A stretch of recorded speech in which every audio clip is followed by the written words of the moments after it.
Welcome back, everyone. It's been too long. I love to have Kris on every other week, I would say at the least, multiple times a month if he's available.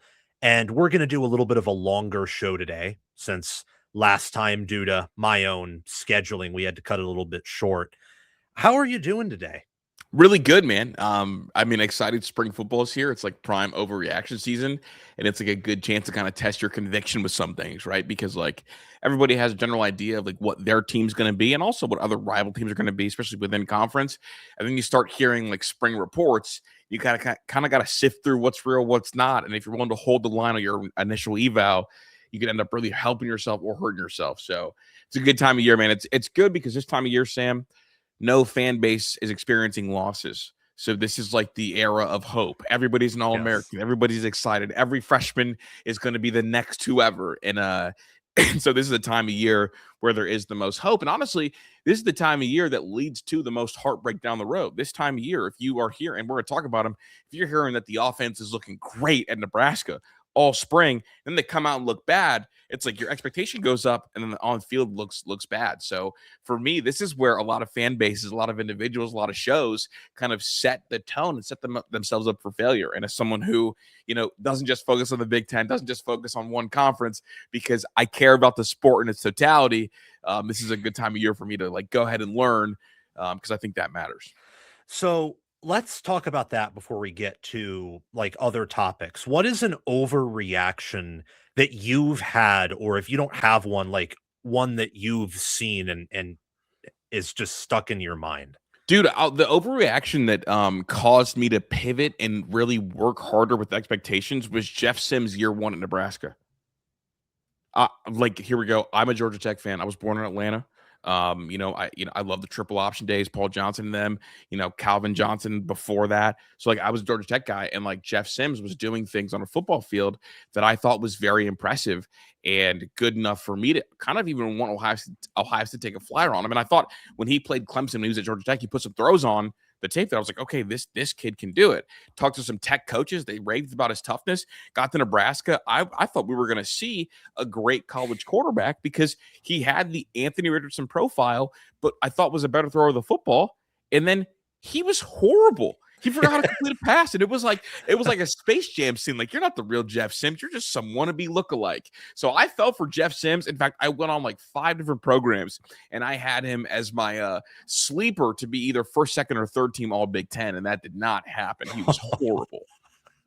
I do remember the Minnesota game and then the Colorado game after that, where I think even against Colorado, Mm-hmm. like Gus Johnson and Joel Klatt, who are the ultimate sunshine pumpers, were like complaining about him being on the field and saying that he needs to get off the field and how jarring that was. Literally, and they're guys that those are guys that a lot of times make excuses for quarterbacks. So for them to say Yes. that is wild. And you know what frustrated me the most about Jeff Sims, like his whole career? What? Do you know how his career ended? Didn't it end? I don't exactly know, but I know they had some success with him against Arizona with Arizona State. This was his last career game. Arizona State last year against Duke. 27 for 38, 375 yards, and 3 touchdowns, plus 7 carries for 70 yards and 2 touchdowns. That's against the ACC champion. He always had it deep inside of him. And so, like, I fell in love with all the individual tools and traits. And then he put it together in just his very last game of the year. So that is how he, I mean, shoot, dude, if you look against Iowa State, he carried the ball 29 times for 228 yards. Yeah. Yeah, like he's physically gifted. Yeah, so I thought it was going to work. I thought, like, running downhill, I thought it was going to look a lot like how JT Barrett played quarterback. I'm not the best Yeah. thrower. I got a big arm, but like 3rd and 4, I'm going to pick up yards. And so I fell in love with him in the spring, and then the whole thing fell apart. Yeah, that's unfortunate. What do you think, either past or present, is a fan base that is being set up for failure based on some very early tellings in spring? A fan base being set up. It's funny because like I think that there's a couple teams that are like just primed for like a level of regression that I don't think a lot of people are expecting. I want to be in on them, but I think USC is going to be set up to fail. Set up to fail in a broader view. I think the things that are going to plague USC this year are the same things that have plagued them every year. And I'm a Gary Patterson guy. Like I like Gary, but I do think, generally speaking, the way that they are run CEO wise, they're going to be set up to kind of have the same issues they had last year. Now, they may win more games, but the buzz and the murmurs are very similar to year 2 Caleb Williams. We heard repeatedly how the defense was beating the offense, And then guess what happened when the season came around? The defense was nowhere to be seen. Yeah, they were playing 15 yards off receivers to prevent instant touchdowns. Bingo. So when I look at like a situation where things could be set up for kind of the letdown, I'm looking at USC because the people in the room have changed and the story is going to remain the same because of the CEO. Now, look, I think that I agree with the projection, 52% chance of them making the postseason. But I'm looking at them like, I think the same issues that plagued them last year are going to plague them this year. They're returning 15 starters as well.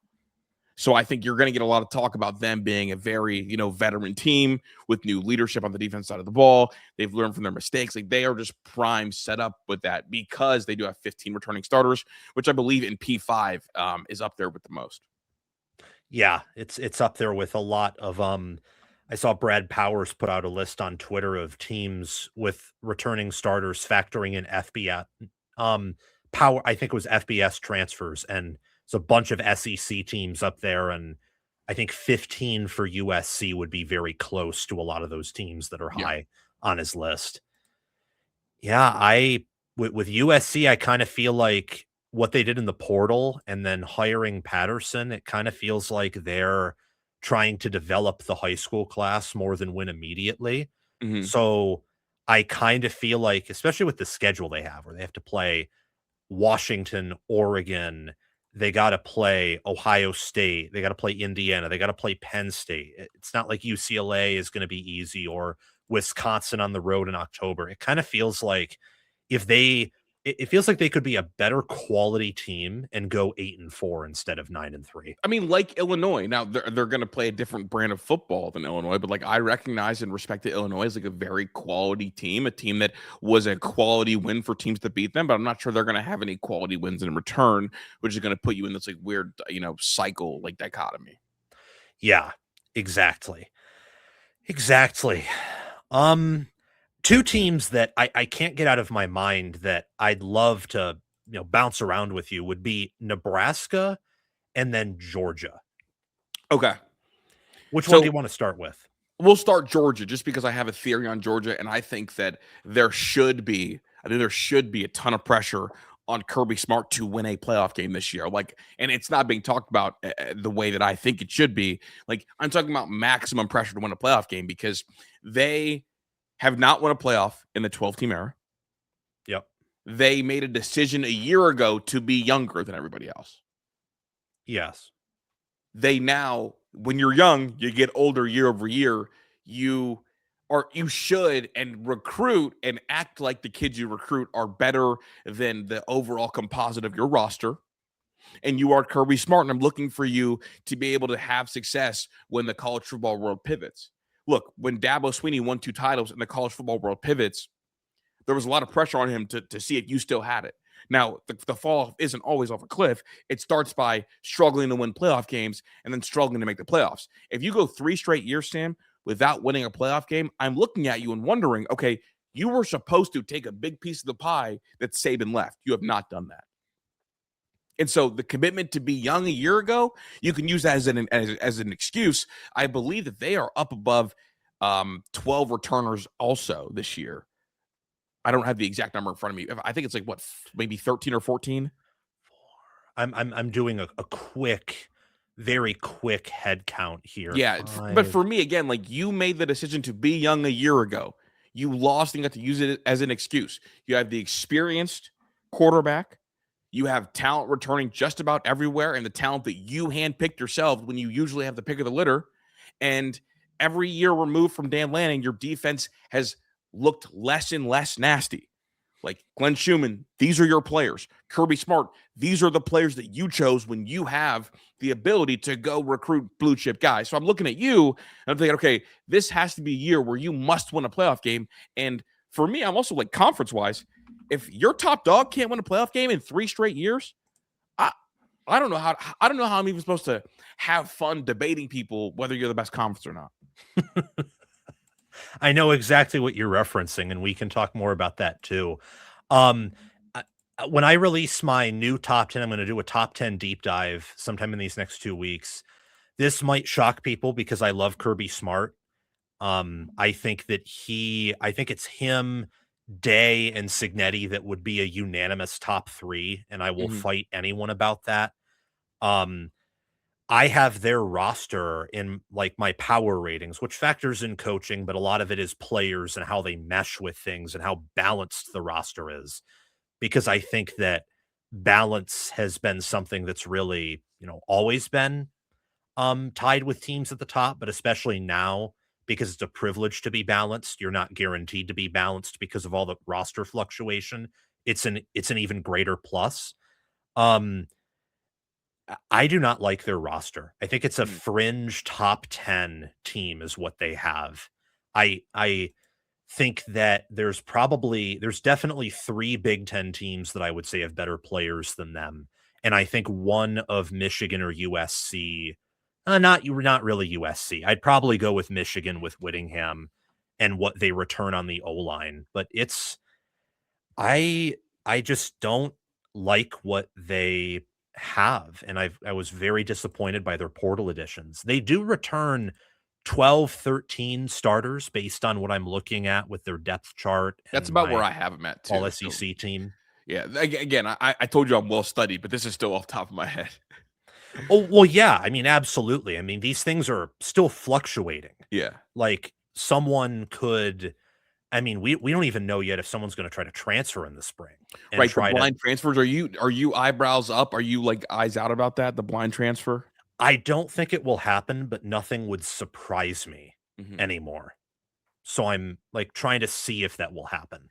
Well, it's funny because I don't know if you like how much you value this, but we have had last year one blind, quote unquote, blind transfer that fits the definition that ended up making the playoffs. Wasn't that Do you Jake know who? Retzlaff? Yeah, bingo. And by blind transfer, you're going to hear that term used, I believe, and it is the drop out of school and then re-enroll instead of a portal.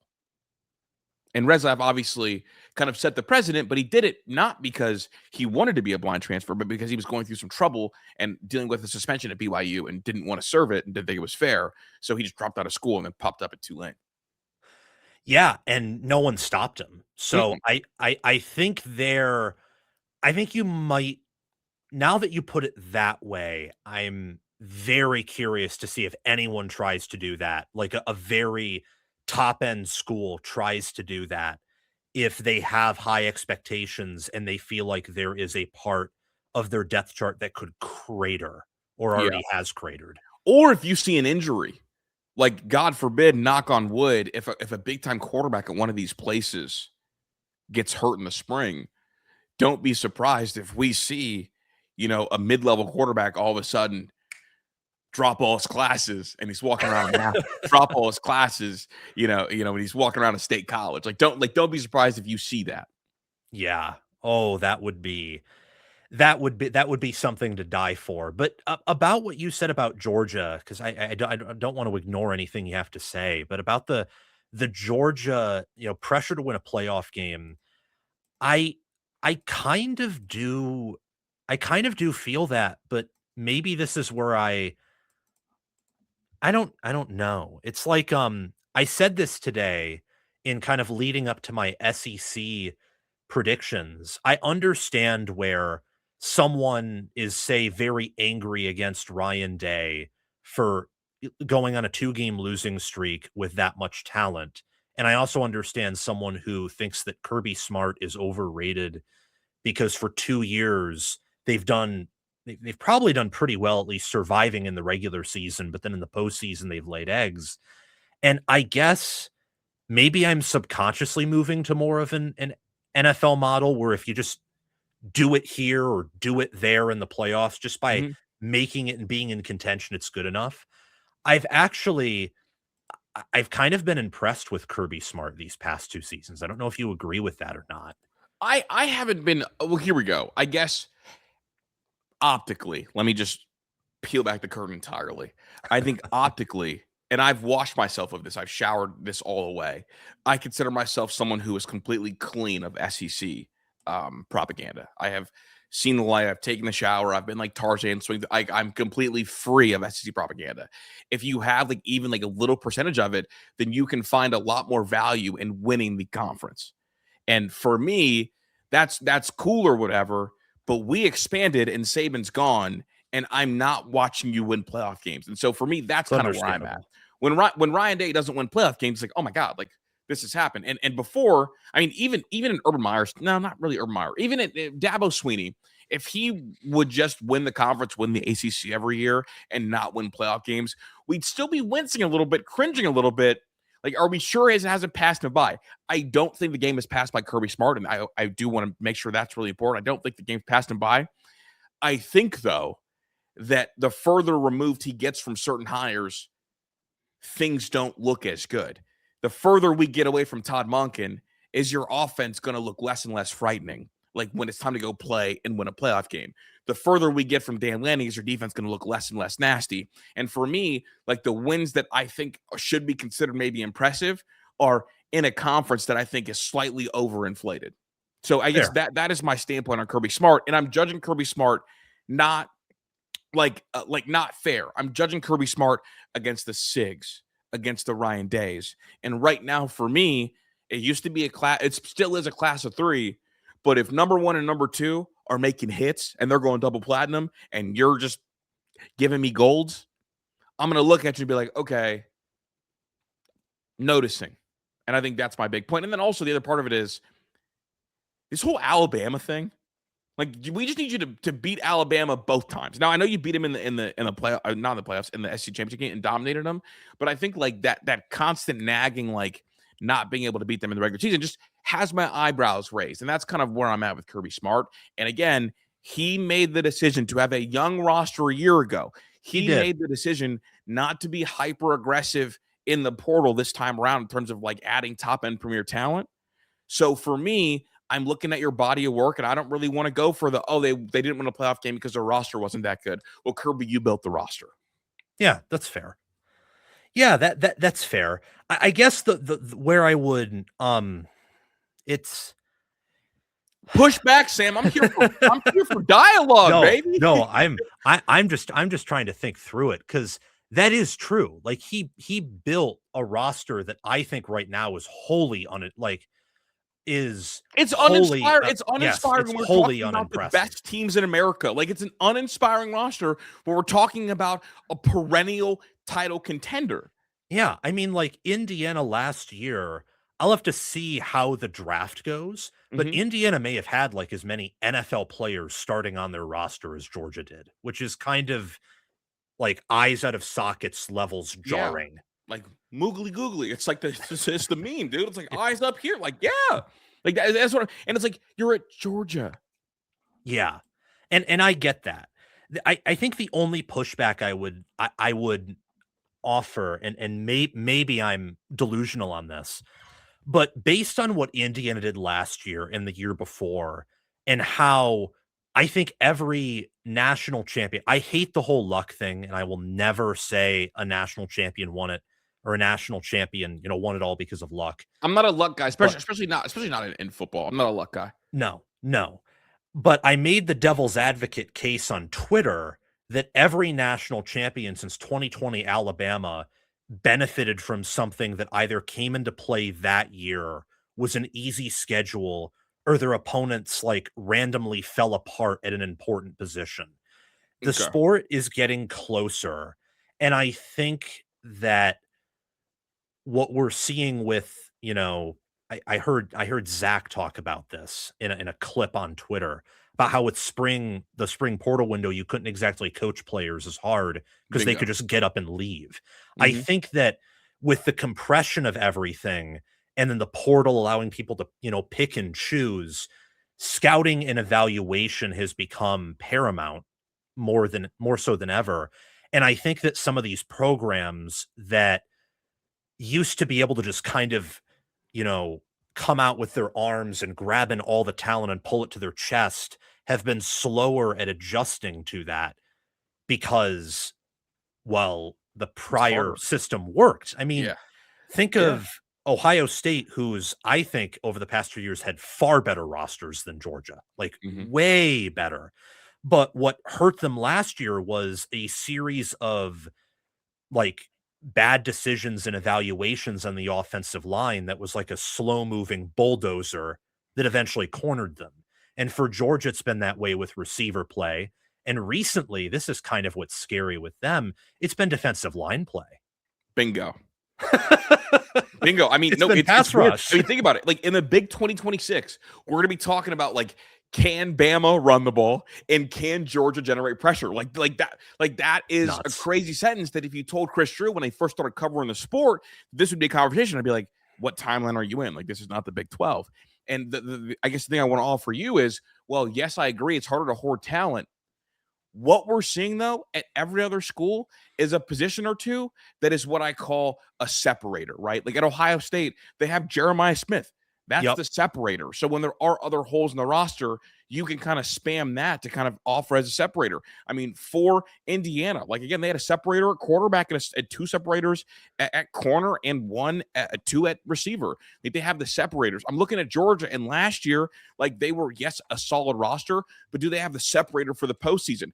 Miami, they had an ultimate separator. That pass rush covered up so many holes on that team because that was their separator. I'm looking at Georgia in 2026. Like, okay, like cool. Like you built this roster, but when there are holes because of the way player mobility works, do you have something to fall back on as your separator? And usually you find that with your quarterback. Usually you find that if your OC is a really good one. They have Mike Bobo, who's a retread hire, who I think gets way more credit than he should because they've never actually looked dangerous on offense other than with Todd Monken, in my opinion. And they don't have that thing that's a separator that they had before, and that was the defensive line that was with Jalen Carter in them. That was a separator. With Nakobe Dean, that was a separator. It's like, does this Georgia team have separators for when they get down the stretch, something they can fall back on? And I don't think they do is the answer. Yeah, I think they probably have a few players on defense I could put in that category, but they're paired with players like at secondary. They have KJ Bolden, Yeah. who's an All-American, and then they don't really have anyone else there. It's tricky, and maybe this is like positionally unfair, but when I think about separators, Sam, you know what I think about? A position group that historically and often has been drafted top 5 in the NFL.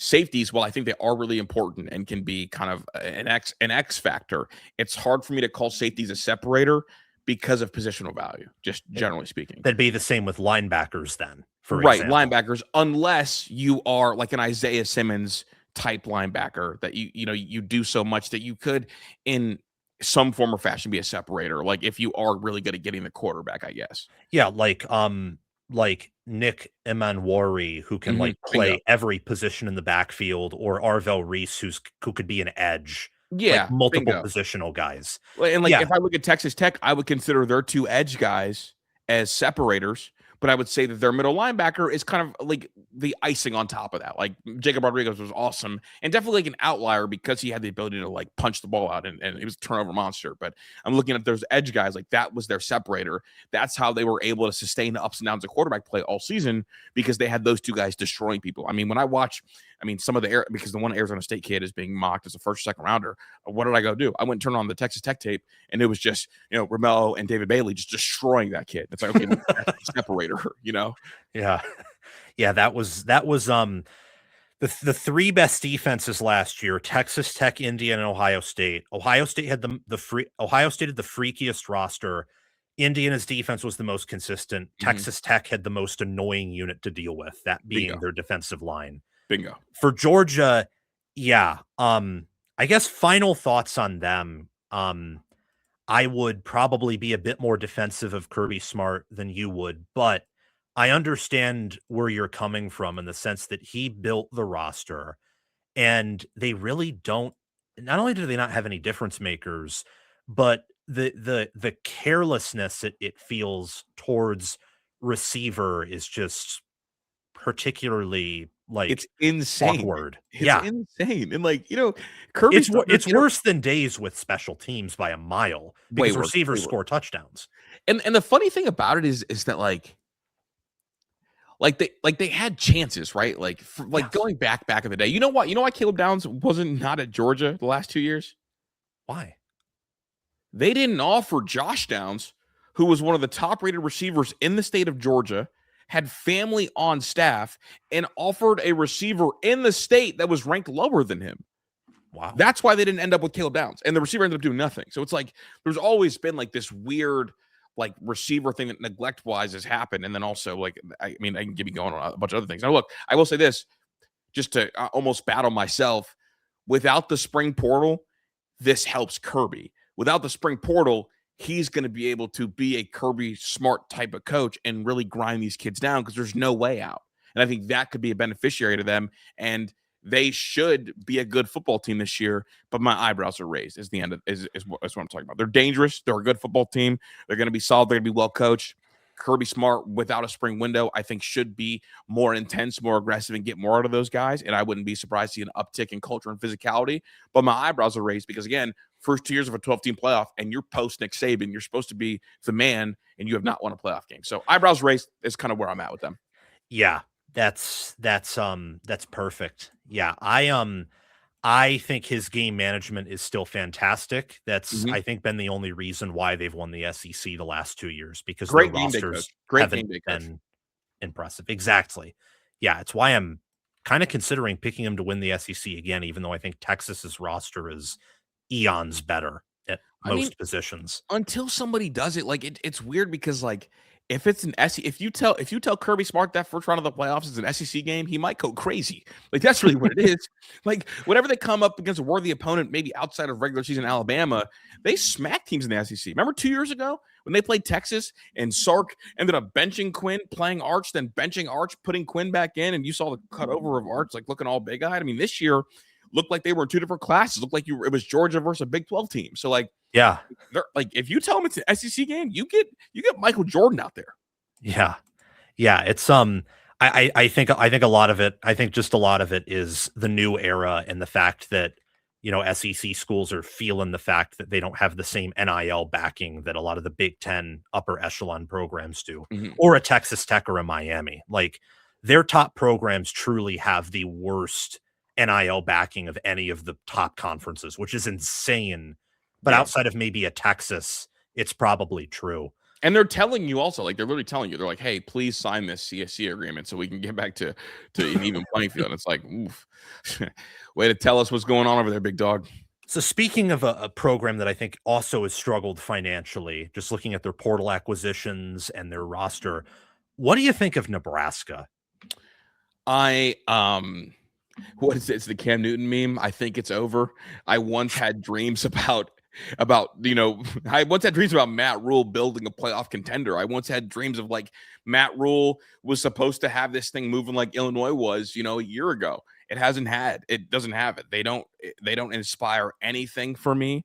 I look at their roster and we were told before the 12-team playoff how much money they were going to have NIL backing wise. Then you look at the roster and the roster doesn't match what we were told money wise. Then you start to look into it again. It's like, the money might be missing. So look, it's the Cam Newton meme. I think it's over. I think that my dream of them being a team that could, every 3 or 4 years compete for the Big Ten, not happening. It's not.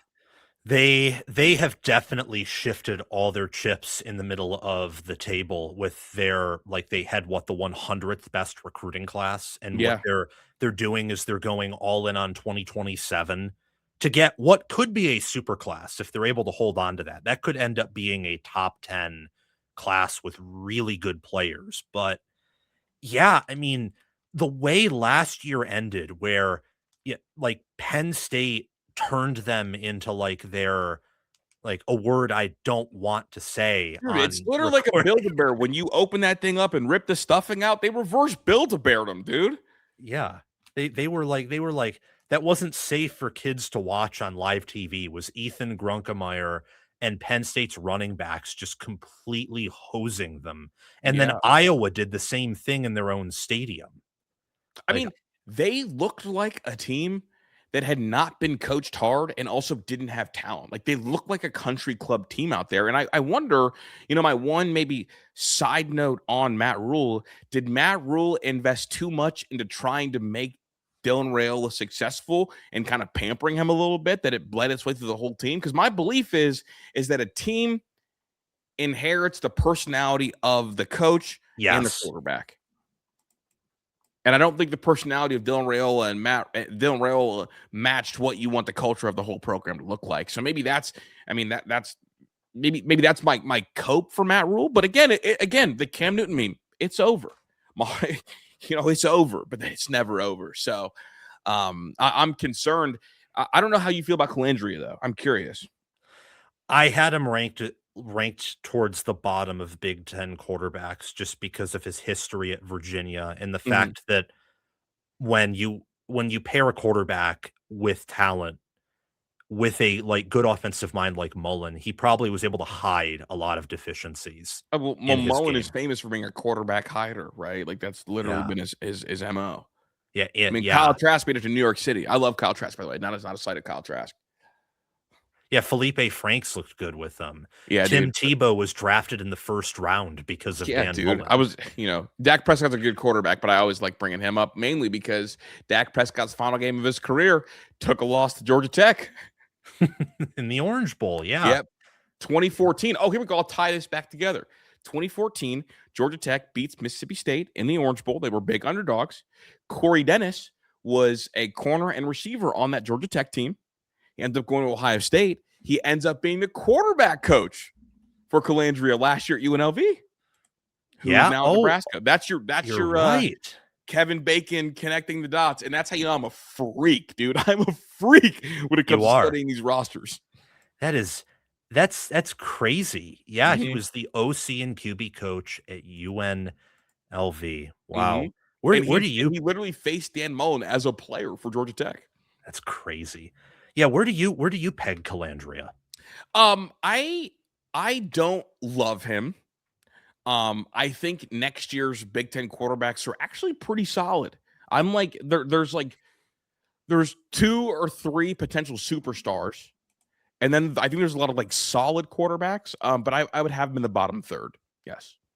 Yeah, I'd take that a step further for Big Ten stuff. I'd say Manning, Sayin, Maeva, Underwood, Hoover, all chef's kiss, with either because of their staff or because of what they showed me Manning last in there. year. That's SEC. Oh, I didn't. I thought I said. My apologies. I thought I said Moore, Hoover, Sayin, Maeva, and Underwood. That's what I meant to say. Yeah. And then that's not even including Williams, who's in that category, and a healthy Raiola with Oregon's coaching and surrounding stuff. 2 years. And I'm curious how Nico looks. I have very close eyes on Bob Chesney, so I'm curious. I'm just curious about Nico. Yeah. So what would the reaction be in a Nebraska or Wisconsin if UCLA goes out and wins more games than them? Because I think that's going to happen. I mean, you freak out, right? Who's this kid? And why would we keep you if this kid's got the turnaround just like that? It's natural. We know how boosters operate. We know how, board of trustees operate. We know how universities operate. If Bob Chesney goes out there and does the thing, you're freaking out. If you're Nebraska, if you're Wisconsin, you're freaking out. Do you think that some schools like that, I know you said, the Cam Newton meme, it's over. Wisconsin fans are trying to get back on the Fickell train, and I get that, but they were completely checked out and hated themselves last fall. It was dire times in Madison, Wisconsin. They wasted that defense too. They hit on all of their portal acquisitions on defense, only to be so trash offensively that they lost to Mike Locksley at home. Which makes me, you should want to throw up if you're a Wisconsin fan. Disgusting. Just disgusting. Again, I always wondered if Luke Fickell was going to go through a full identity crisis, and he went through it. Was never able to recover offensively. Yeah, They set the roster back. They set the program behind by trying to go opposite identity with Phil Longo early. Yeah. I don't think they ever recover from that. Yeah, I don't know. I mean, Joe Brunner, their best offensive lineman, is going to go to Indiana and be an All-American. Yep. And they had like an All-American left tackle who they completely ruined because of Riley Malman, I think is how you say his name. They like ruined him because of just like how badly or Jake Renfro, who's now Illinois center, he was supposed to be good and they wrecked him too. It's just it's interesting, but it's to get to the point, to go back to Matt Rhule in Nebraska. Should those schools put up with being cyclical programs where you have these losing records, or you're like a rotten egg, you're like bobbing up and down at the top of the water, just above water, and then you go all in for 1 year and try to make that breakthrough, and if you do, you're happy and you start over? I think that's probably the future of like Wisconsin and Nebraska. Like instead of investing year over year and like getting close, like I mean, it's like being a college kid and saving up to go, sit courtside at an NBA game. It's like, look, we can't sit in the front row of the ballers every week, but if I save up for 2 or 3 years, I could sit front row. And I think that's honestly gonna be the pivot. And you're gonna see them alternate years. You're gonna see like Wisconsin save up for 1 year, Nebraska for the next year, and then Maryland for the third year. I think that's gonna see kind of the direction, because guess what? A playoff appearance or a 9-4 season or 9-3 season gets you an extension. Bingo. Exactly. Yeah. I wish I could offer more hope for Rhule. I do think an optimism that one could have is that this is their best overall, or could be their best overall roster. I like their hiring of Georgia Tech's O-line coach. I like that they're finally pivoting to a 4-2-5, even if it might be a bit too late. They have some nice linebackers and DBs, and the D-line can't be worse. I mean, I know the D-line was undersized a year ago, like severely undersized. Well, here we go.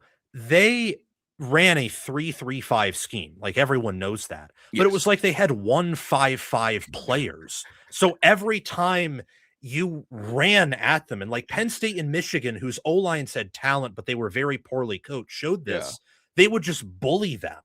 And it would like 4, 5, 6 yards every time. Or with Michigan, you'd rip off those long runs at a frequency they couldn't replicate with anyone else. I mean, it literally looked like how teams run against G6 schools. We're just like, we're calling out the plays. This is HB power. This is, we're going right here. You can't stop us. Your weight room's not expensive enough. Your players aren't big enough. Your arms aren't long enough. Yeah, I mean, there was always some massive gaping hole in every game where, I mean, even Northwestern, like Northwestern was able to kind of bully ball them a little bit. And it was only because Preston Stone was horrible that they ended up holding on and winning that game. Bingo. Yeah. Oh, well, I'll have to dig into that more. I do like their roster. It's just Calandria.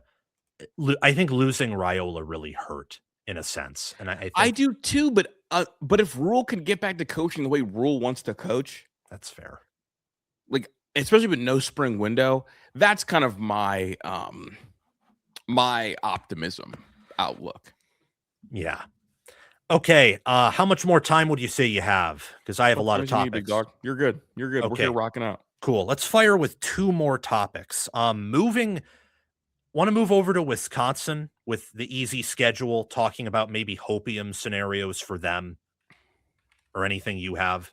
Yeah, I mean, for me, like, and maybe this is like super unfair. I'm a big Luke Fickell guy, a huge Luke Fickell guy. Obviously, like being an Ohio State guy, he was the defensive coordinator that won a title for us in 2014. And I saw him make the playoffs, a 4-team playoff at Cincinnati. Like we saw kind of how it looked when he gets to run a program, excuse me, in his image. And I think, when he got to Wisconsin, he wanted to kind of try out for the Ohio State job if Ryan Day ever left for the NFL. And so he did things that went against his personality. And that was like Phil Longo and Air Raid. And I think he's since kind of tried to pivot the roster away and then try to come back. And with this schedule, like you have to feel like there should be improvement. Now, generally speaking, like, look, here we go. I have Notre Dame as a top 3 or 4 roster in the sport next year. I That love makes Notre Dame. perfect sense based on my early research. I mean, they're fantastic. They're deep. They are a deep team in this current playoff era. But you got Yes. Western Illinois, Eastern Michigan right after that. I hope you don't get blown out by Penn State. And then it's like we're looking at Michigan State, and I don't know how you view them, but I view Fitzgerald and Luke Fickell with the same amount of respect.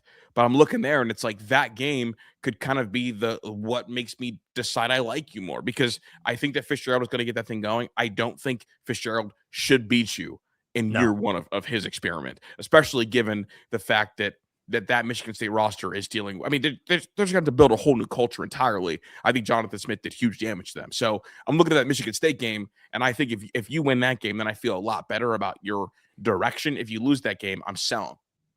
Oh yeah, I'm selling everything.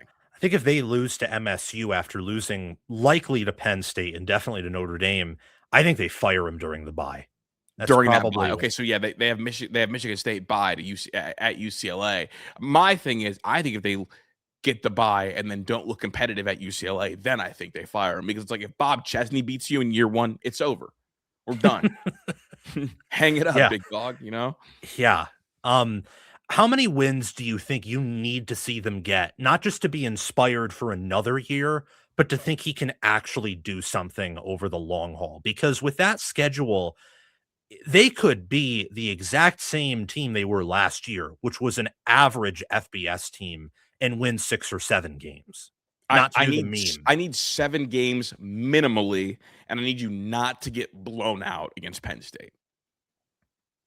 Like here, my big thing with college football is like it's such a spectrum, right? Like if you win 7 games and you do the Scott Frost thing where you're like within 3 or 4 points for a lot of these other games, I'm okay as long as it doesn't happen for 10 straight years. But if you are winning 7 games and you get destroyed at Penn State and you get blown out versus USC and you get blown out against Iowa, looking at you, it's like, okay, well, anybody in the country can do what you just did. Easy schedule, win your 7 games and then look competitive.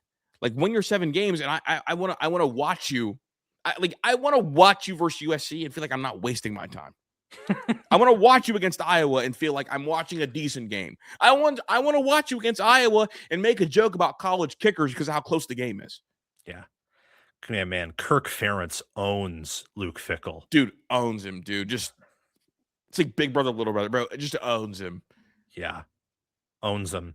They've Wisconsin has never played Kirk Ferentz under Luke Fickell within a score. It's always been a 2-score win or more. And I'm sorry, dude. And this is like obviously me falling back on things. In Big Ten play, Iowa's not supposed to blow you out, dude. That's fair. They're just not supposed to. Like I know they blow out Vandy, but that's the SEC. We're talking about in the Big Ten, dude. Like you're supposed to make things really, really hard on Iowa. Yeah. Yeah, you are. I love Colton Joseph. I don't know if you do, but I love him and think that, if the defense is able to take further steps, forward and not steps backward, because they were a good unit last year, I think that, they could be a team that wins 7, 8, or even 9 games. But it's that question again where, much like Nebraska, their recruiting fell off.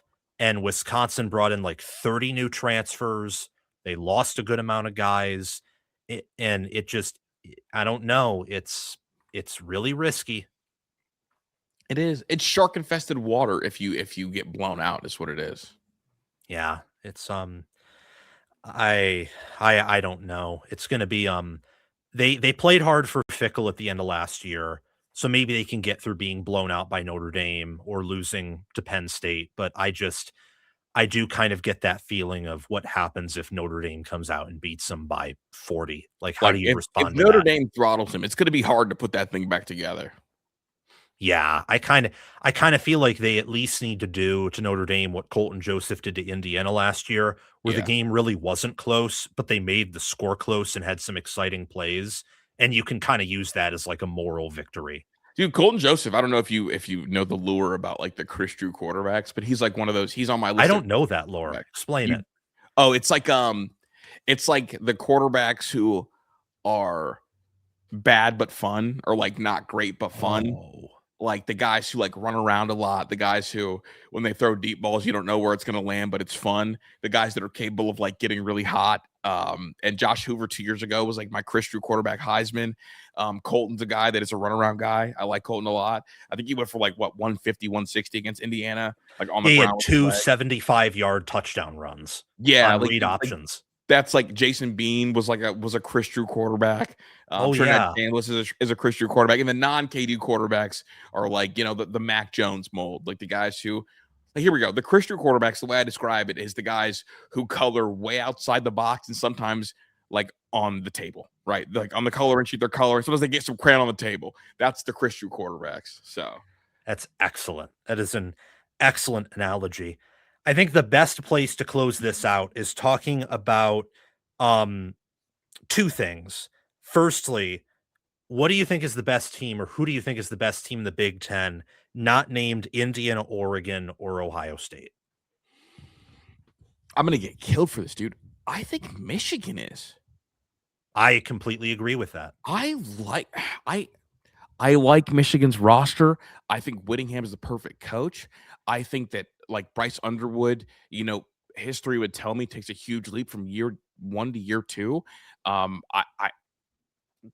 I like Michigan a lot. In fact, if someone held a gun to my head and said who's going to have a better year, Michigan or USC, I'm probably picking Michigan. I mean, you're talking about a team who was talented enough that with Gooner dysfunction, they were able to win 9 games. Like you're talking about a team that like generally looked competitive against everyone they played, and I like Michigan. That's my next up. I like Michigan more than Penn State. I like them more than UCLA. I like them more than USC marginally, but yeah, no, I think Michigan is the next best. I think Michigan could jump up and surprise some people with kind of their leap that I think they should and will make under Whittingham, and also like Whittingham and like his ability to have like efficient offenses that get more explosive as the year goes on is something that is not talked about nearly enough.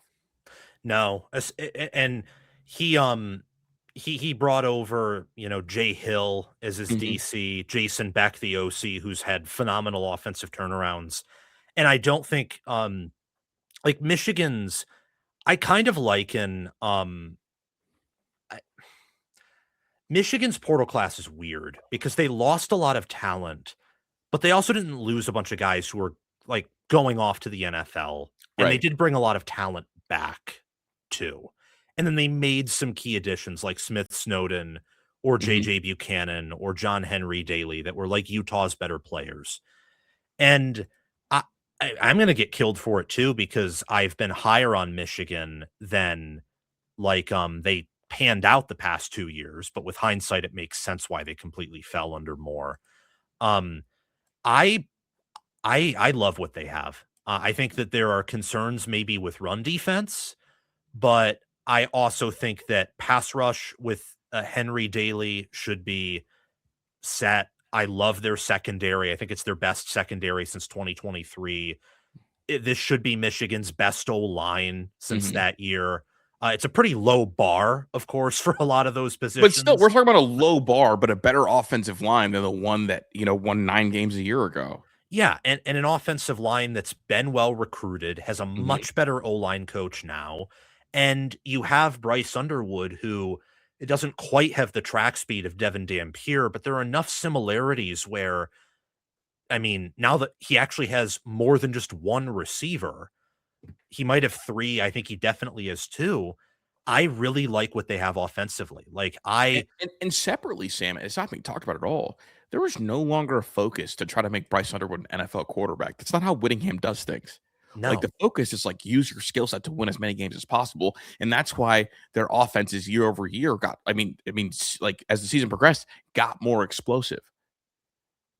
Like that's That's a why they're really not going to good try to make point. him an NFL quarterback. They're going to try to make him a great college quarterback, and he's got the skill set to do that. I think that's super important. 'Cause I think one of the promises that was made to him was we're going to try to make you an NFL guy, and that is not. I don't think what he is early on. Now, could he become that? Absolutely. Like I'm seeing them. I've seen it plenty of times, but like right now to win games, like that's going to be the number one priority, and I think that's important. Well, yeah, and a lot of whether or not you're an NFL quarterback comes down to, I mean, I'm not a super intelligent NFL guy, but it feels like a lot of that comes down to things that are sometimes often outside the staff's control Mhm. with the mental aspect or physical. Like think about, like, you just brought this up, JT Barrett, who's a winner in college and was a Right. great leader of men, but because of certain things that weren't even within his control or the staff's control, he went undrafted and now is a Mhm. good coach. So that is a really good point. Like they if they are willing if he is willing and if they are willing to run him to win games, I don't see who's stopping this offense outside of, like, your top end defenses.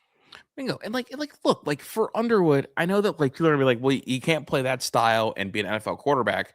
I think Whittingham should put on tape of Jackson Dart or Ole Miss and be like, look how he played the game of football. And he was able to be a first round draft pick and have NFL success while also like big fitting the build for like great college quarterback. Because whenever they look for the NFL, a lot of times if we just put a couple throws on tape and you're a good athlete and you win and you help us win, you're gonna get a shot if it's right from the neck up. Yeah. Exactly. Exactly. And I know that Tyler Huntley wasn't drafted, but he's been, like, passed around like the Ravens or the Dolphins Yeah. because of what he was able to do at Utah, and he does not have, like, nearly the talent that Underwood does. Mm-mm. So I completely agree with that. We can talk about that in a future segment. Before I get to asking you about, like, an underrated team in the SEC, just because you like to poke with that conference Yeah. often, is there another team in the Big Ten besides now the top four that you're looking at, like an No, I Iowa, mean, Washington, like USC? I mean, I'm looking at Washington a little bit, and they're I have my eyebrows raised at Washington. I'm hopeful for Washington because I went to bat for them this offseason again with a debate against Brooks Austin because I think that they are a quality team. It should be viewed as a quality win. Yes. So I'm looking at Washington. I'm paying really close attention to what Chesney does in year one. And then I'm curious what Illinois has if they can kind of remain that like quality win in the conference. But outside of the top four, I'm kind of just like intrigued by sub storylines. I want to see if Rocco Beck can translate. But outside of that, I'm kind of just I think it's the four horsemen plus the fifth being USC is kind of like what I'm paying the closest attention, like the big dogs. Yeah.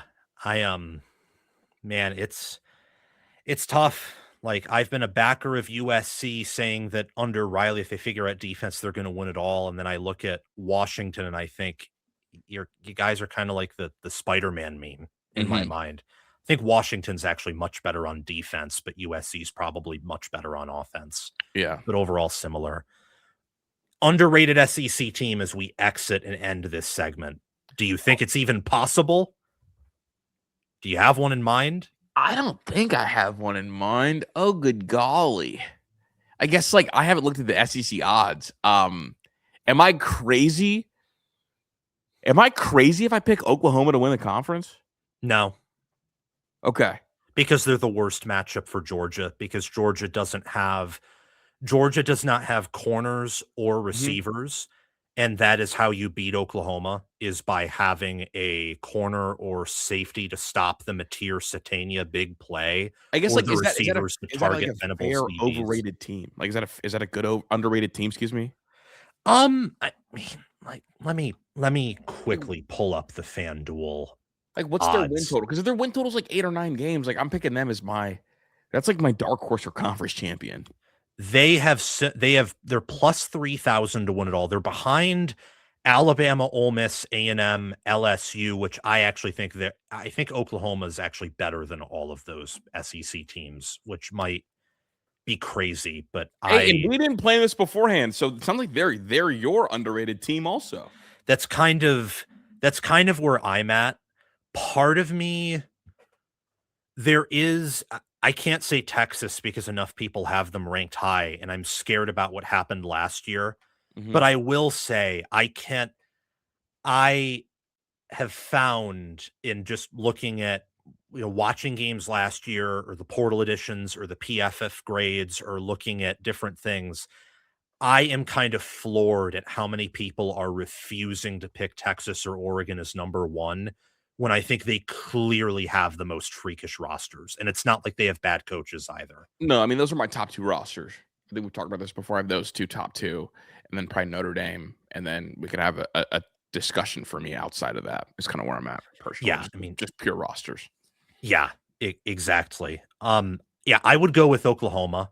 I think that their receiver core is great. Their Mhm. offensive line should improve. I trust Venables to reload on defense. If there was one other team, this is my sleeper. Oklahoma's like, I think, a sleeper, but Florida. I'm in. You know why I'm in? Why? I love Philo. I love him. I love him. I'm sad he's not a Tech anymore. I'm in. Yeah. Let's ride. Yeah, they brought in Eric Singleton Jr., Yeah. Vernell Brown III, and Dallas Wilson come back, and then Jaden Woods and Cameron James are probably the best edge duo in the SEC Mhm. because Texas and South Carolina don't really have anyone else to pair with their freaks, and Woods is as good as they are. Yeah, I mean, yeah, let's go. And It's look, I don't know if you know, Singleton was at Tech yes, with and Buster and Philo for I think they have 1 year overlap. yeah, and with those Auburn receivers, everyone's going to view them as overrated because they had to be in purgatory with Jackson Arnold throwing to them. Yeah. So Which all of them are going to have much better years because they'll actually have a quarterback who isn't a service academy kid. dude, Singleton was crazy. Like to me, like early on at Tech, like I loved him. Like he was kind of a star. Like if you look at 24, like 754, averaging 13 yards, a catch. Like he was kind of the man. Yeah, and he averaged like 9.2 yards per catch at Auburn because again, Arnold and Ashton Daniels are like that's like one of the worst pairings with a historic wide receiver, which is what Auburn had. Like Mm-hmm. Simmons, Singleton, and Cam Coleman are all going to be drafted and all might have 1,000 receiving yards this year at their respective Yeah, like schools. literally, like in a run first, offense that didn't really push the ball on the field. Singleton went for 714, and then year 2 at Tech went for 754, and then last year things fell off a cliff. Yeah, and he still had over 500 yards and 3 Mhm. receiving touchdowns.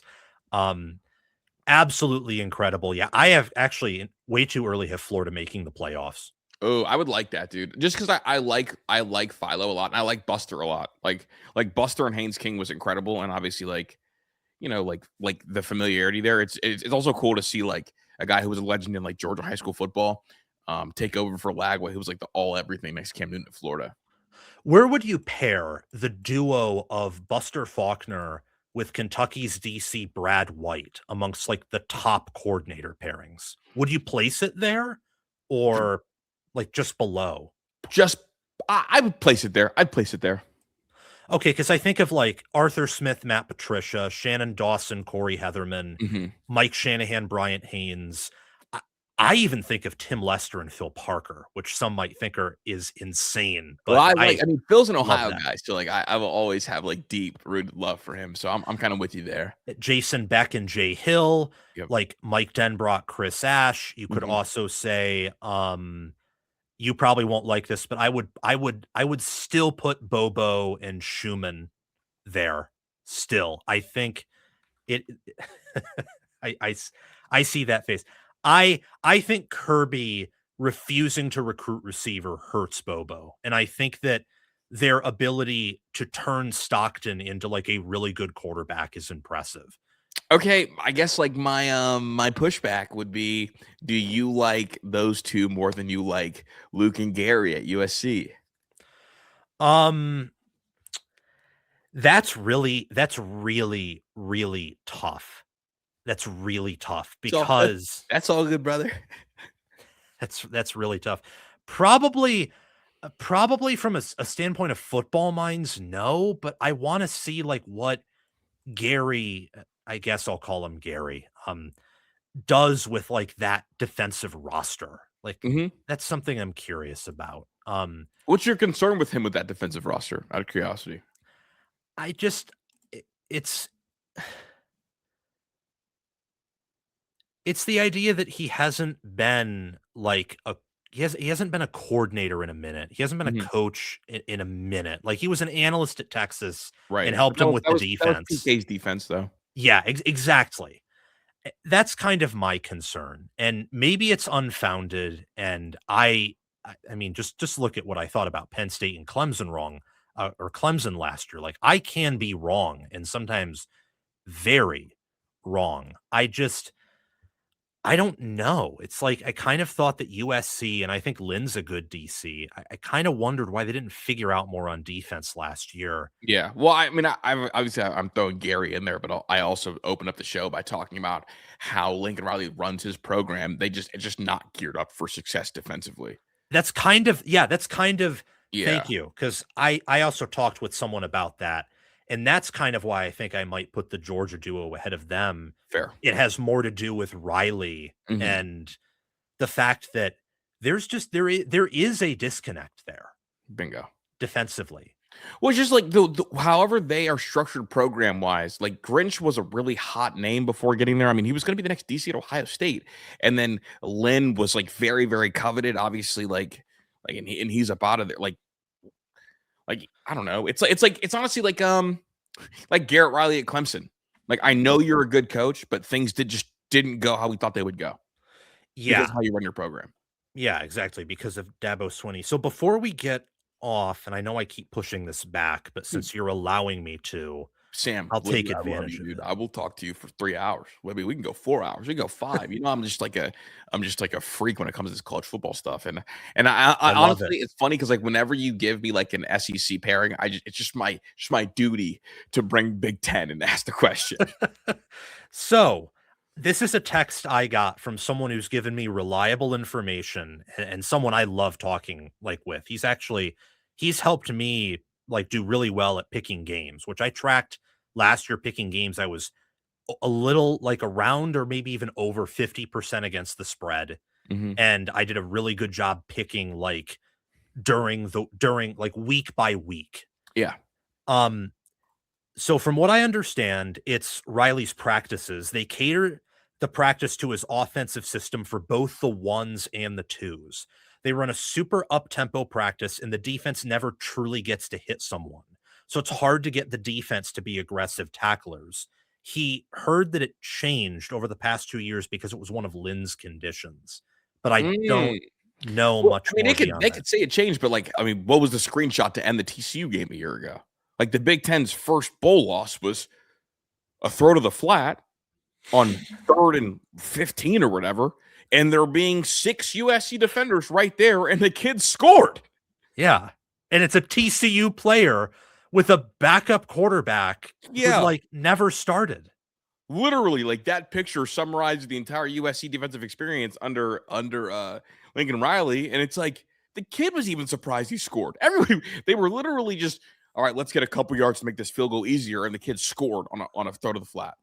Yeah, exactly, and that's like, with Georgia, for example, I think a lot of Georgia's issues have to do with the fact that they are swallowing the pill that they cannot, like, destroy you by recruiting kids out of high school and then turning them into a factory, and Right.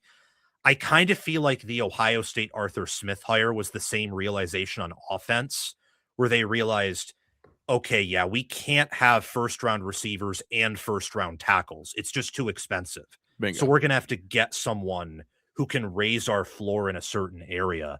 With And they hired Riley, an extra offensive line coach to come with Arthur Smith as well. oh, to replace Marcus Johnson, Oh no, I'm talking about Ohio State with our. but wasn't, or maybe I got his name wrong. They had an assistant O line coach last year left for Oh yeah, no, Arkansas. they did. My bad. Yeah, they did. But Arthur Smith just brought an extra analyst in, like That's with him. good. Yeah, and with Riley, it feels much more systemic, where actually he has a higher ceiling for recruiting than he did at Oklahoma, even post NIL, Mhm. because they have the most ultra wealthy alumni in the Big Ten. Like, they have the Bingo. most millionaires. So I don't know. This is going to be a huge year for them. No, I root for USC, man. Like I one of the things that bums me out, and honestly, you're probably in the same boat as me. Like we never got to see got to see and appreciate like USC as the superpower. I would like to see it, right? Yeah, I would too. I mean, it's kind of sad that no team west of the Mississippi River since I think '05 USC has won. Well, no, LSU is actually technically on the east of the Mississippi River, even though it's Geography really class for close. Sam. But yeah, no team west since Texas in '06 actually has won it all. And I kind of think that's a bit sad when I you do have too. Oregon, USC, Texas, Oklahoma out there. Washington with a playoff entry in the 4 team and the 12 team. Shout out Washington. Yeah, they were so close. Dude, So close. that team, do you remember who the quarterback was, that team in whatever year that was? Who their quarterback was? 16, Jacob Browning, Yeah, dude, where I they love were. Jacob. And Miles Gaskin was the running back. Dude, I loved that team. That team was so cool. Didn't they have like a first round receiver that was drafted solely for speed and then he totally flamed out? Yeah, John Ross, who he broke the record for the 40-yard dash. Yeah. Chris Johnson's record. Yeah, they had dudes out there, man. They were just fast. They were just like really. It was basketball on turf. It was like the Chip Kelly Oregon teams. Bingo. I mean, Washington. literally took the whole blueprint, took the flow, because that was right. I believe that was right. Yeah, because that happened right as Mark Helfrich was blowing things up over there. Because Mark Helfrich made a natty, and then Scott Frost was the OC over there at Oregon for the Mark Helfrich teams. He was, and they had this weird conundrum of like they had like Vernon Adams at quarterback in 15, right? Yeah. Which was also the year that Whittingham beat them by like 40 in Autzen. Bro, and they didn't have any tall receivers. They just had a bunch of scat backs. They just had like a million like Michael James is like out there because they only recruited kids who wanted to run track too. It was a weird time out there. It was. I do hope that one of those programs. I will say I think Oregon at some point is going to win it all. I think Dude, I'm just saying, like, I'm Big Ten Chris. I raised a sword for my conference to go 4 straight and have Oregon be next. Well, the SEC in particular, I think, would be mad at that because Oregon's the most similar to them in terms of build, and it's a former DC of theirs. Yeah, well, roster build. I mean, honestly, like, if Florida fires their coach a year earlier, Dan Lanning's probably at Florida. Probably. So, separate timelines. Yeah. Alternate history with Kris and Sam. Mm-hmm. There anything else you want to talk about before we close this out? It's been a really fun segment. I've enjoyed the hour and 7 minutes of your time. No, dude, I just love you, and I love doing this. That's all. That's all I got. Thanks. Yeah. Love you too, Kris. It's been incredible getting to know you and talk to you. And dude, it's cool. Look, you were persistent because I don't think I saw your DMs for a while. Yeah. Right? Or did I respond to the first one? I don't think you did, or you may have responded to the first one but forgot. But that's the nature of Twitter. Twitter messaging it's just is like, awful. dude, my DMs are just like a pit. And I think someone like it's just like a pit of death, dude. It's like, oh my gosh. It's like throwing it's like, it's like when you lose a ball in the bushes. Like it's just gone, it's just swallowed forever. I can only imagine how many messages like you got after the like 4th and 10 incomplete pass against Michigan for 13-10. Like the amount of the whole thing, bro. Kill everything. Dude, wait, my most DM days are like when Michigan kept beating Ohio State was my most DM day. And then the wild thing, dude, was when I did my Pat Kraft video that next day. Oh, yes. Oh my God, my DMs were going up. People were offering cash for the full tape. People wanted me on radio shows. Some news outlet asked if I would come on and do an interview, like everything. But I turned everybody down. And I was like, well, I missed most of them. Oh, I see. Some radio show in Pennsylvania wanted to interview me about my journalistic integrity about that. People wanted to know how I got like all kinds of stuff. But I was told not to talk to anybody that day. So I didn't. I just, it was wild. It was wild seeing my video everywhere. So yeah, good for you. That was really impressive to come like I know you told me you received like an email along with others with the audio. But yeah, dude, honestly, do you want the inside scoop on that? Yeah, sure. All right, here we go, Sam. And I have not actually gone to air with this. Okay. I got a text from a prominent person in the industry, like in kind of like one of like liaisons between like universities and media. I got a text from someone who I had not heard from in a long time. And it was hey, call me when you have a sec. I call. Hey, how you doing? Hey, I have this tape. Blah, blah, this, blah, blah, that. I'm going to email you this link to listen to it. Call me back after you listen to it. And the whole thing, I think, was like 2 hours long. And I kind of cut most of it, just generally speaking, because a lot of it was boring. A lot of it was stuff that not even I would leak. And obviously, I'm okay with like sharing a lot of stuff. But they were talking about tampering. They had exact numbers on other people's rosters, how much they cost, this, that, and the third. And I'm listening to this. I'm like, oh my God, like this is crazy. Like this is a crazy link to receive. And I call him back. I'm like, this is nuts. Like, isn't that crazy? He said, do with it what you will, but don't like burn me. And so my thought process was, okay, like I want to make a call. I make one call to one other prominent Big Ten podcast, and then another prominent Big Ten podcast. And the second person I talked to, I'm asking questions, not saying what I have, I'm just asking questions. And after my second question, you know what he said? What? Oh, you have the leaked audio, don't you? And I was like, oh. He was like, a group of us got this link, and I think everybody's playing chicken on who wants to put it out. And I'm thinking to myself, shit, I don't want you to know that I have it, but now I have it. And my thing was, I have a pretty small community at Dead Air Sports. I didn't run it on Menace, but at Dead Air Sports, I have a pretty small community that I kind of talk to them more like we're just like a close group of friends, I guess. Yes. Like that style content. And I was like, you know what? I'm going to do this because I know also that they're hiring Campbell tomorrow. I got a call about that from a prominent person at one of the global sports news places that covers the sport, like someone who covers the nation stuff. So I had an idea that was going to come out. So I was like, you know what? Let me run this now, because if I run it after, it's going to look worse.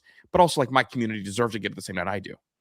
So I put it out, and then like Bud Elliott tweets it, and Urban Meyer tweets it, and like some of the big, and I'm like, these people don't know what my channel is. Like, this was not. No. Sam, I didn't even tweet out the video link, and I'm seeing like some of the big personalities on Barstool put it out, and then I get like threats in my DMs. Like it's crazy. And like before I even put it out, I called my two lawyers and just asked like, hey, am I clear to do this? And they told me, yeah, because like it was already published on the internet. Because I was reacting to a video file that I got link-wise. So it was a crazy day for sure. Dude, I had like, you know, when you have something explode and people are like just insulting you like crazy. I had like crazy like butterflies and like nerves all day. Because I posted it at 9 p.m. At 10:30, it had 15,000 views. That's insane. And I'm like, and you know me, I don't do this to be famous. I don't do this for recognition. I do this because while yes, it does pay the bills, I like have this thing about like what did I give to the game of media? Like and the standard that I hold other people to, do I hold myself to? Like I don't care if I get a cent from things, so I do so much free work. So I just wasn't ready for like that intense blowback. And then the tweet that really like made me go like, oh my God, was whoever recorded that should be charged with a felony, and so should Kris Drew. And I was like, whoa. Me a felony? I hit the bank, and they're like, what did you do? It's like, well, I made a YouTube video. So that is incredible. Well, till next time, everyone. Thank you so much for watching. Thank you, Kris, for coming on. We'll have to have you on in next week or the week after that sometime to talk about more things, as there's just an infinite amount of topics to cross off the list. Bingo. Appreciate you, Sam. Thank you guys so much. Have a great day, and make sure to like, subscribe, hit the notification bell, and check out Kris Drew's stuff at Dead Air Sports. Like and subscribe and hit his notification bell too.